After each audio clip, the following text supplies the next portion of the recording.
In case you guys didn't know, we're going to Cleveland, and we're leaving today, and the guys are ready to roll. We had a fantastic week, very upbeat throughout the week, coming off the Thursday, and everybody's really tuned in, and it worked out right.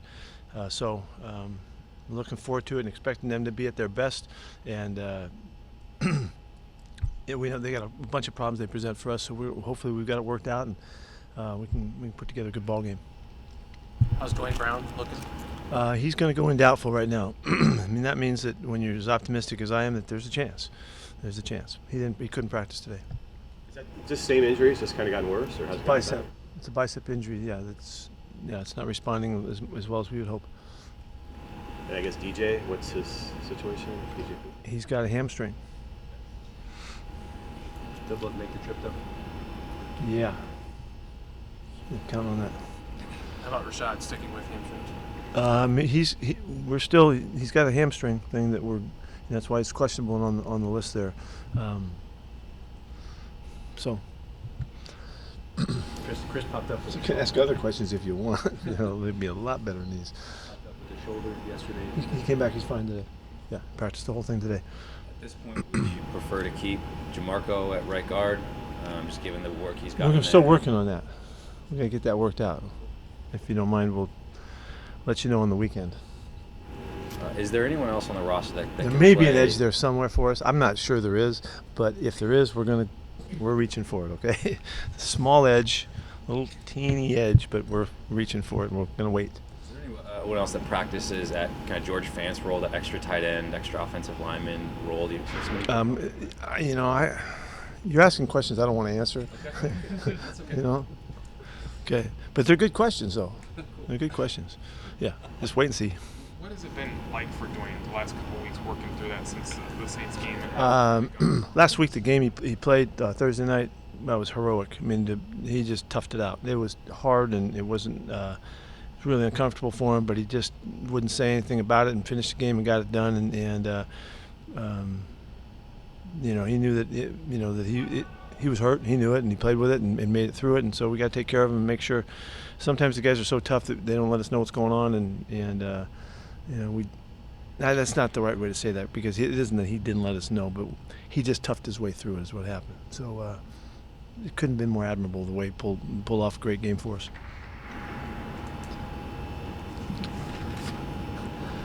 That wasn't really one of my best responses right there. How's Ethan post-game? Well, you see, he didn't practice today. He didn't get through it today, and so we're trying to figure out what we're going to do next. Dang. Jen, you have anything you want to ask? We can turn this thing a little bit. He's been so complimentary of Russell, and I don't think that There there's we go. anything else that he can do in his game. But if there's something that he would like to see him focus on, or even do better at, what would that be? Oh, there is stuff. There's stuff that we're working on. It's really, pre-snapping situations so that he knows where the ball should go. He's really definitive about that. Sometimes, he could be more definitive there. That just will make him more, focused on that throw in particular. And people are mixing looks and stuff in third down and second and passing downs.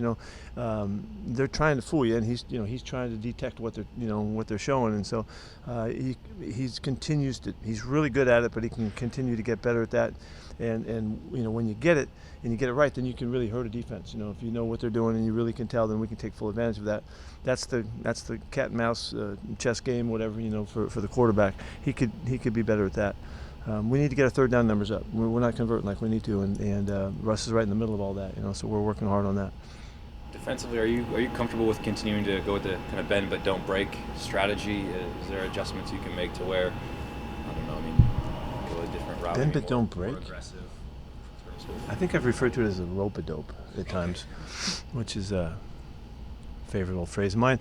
But no, we don't want to bend but don't break. That's not really what we're looking at. We're just trying to keep them from scoring fast, first off. And then we'd like to control the line of scrimmage and keep the running game in control, and then play really good on third down. And with all that happening, if we can get the football, now we got a chance. And so that's really kind of how it goes.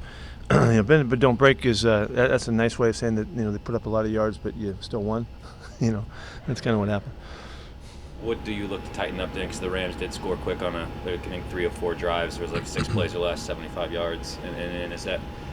Yeah, we were in a 2-minute mode, and we need to do better there. That's we had 3 opportunities, and one of them was really good, and 2 of them weren't, and so we just got to do better. And there's things that we're working on to make sure that we're more aggressive in the situation so that we can keep moving the football, and we're really disappointed in the last drive in that game in particular.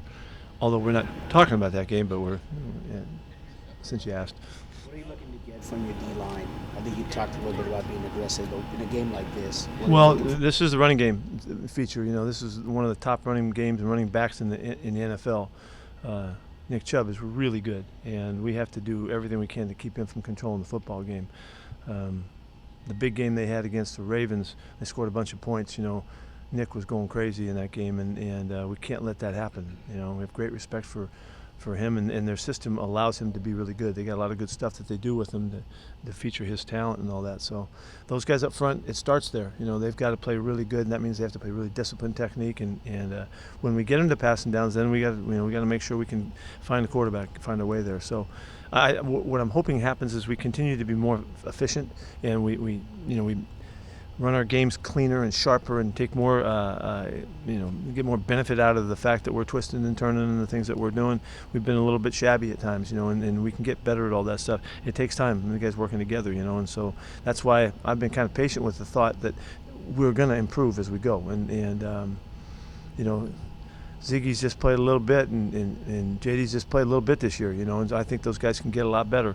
They missed the off season, and they missed all of the camp and all that kind of stuff, and that stuff matters. It matters to them, and physically and schematically, as well as just how they feel the game coming. So it's we should get better. We'll hope so.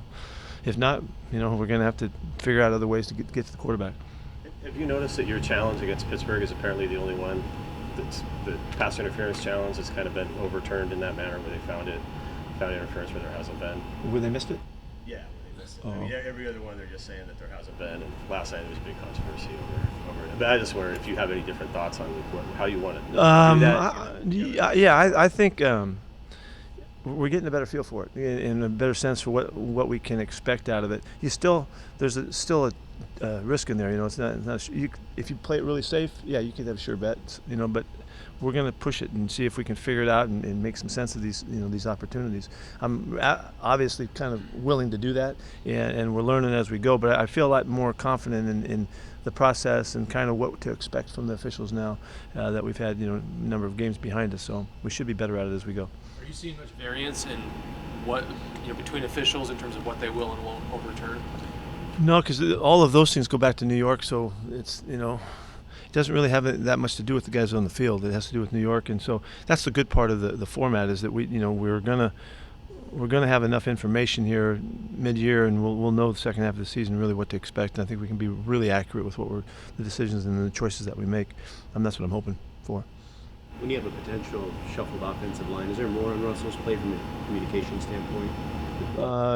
It calls on everybody to be on it, and that's Britt has to have a really good game for us. He's got to really do a great job in the middle of all of it, and he and Russ have to communicate really well.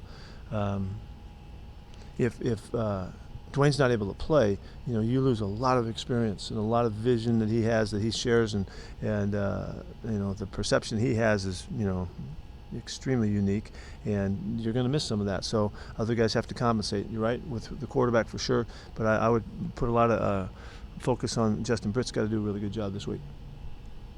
Anything else? Thank you. Thank you.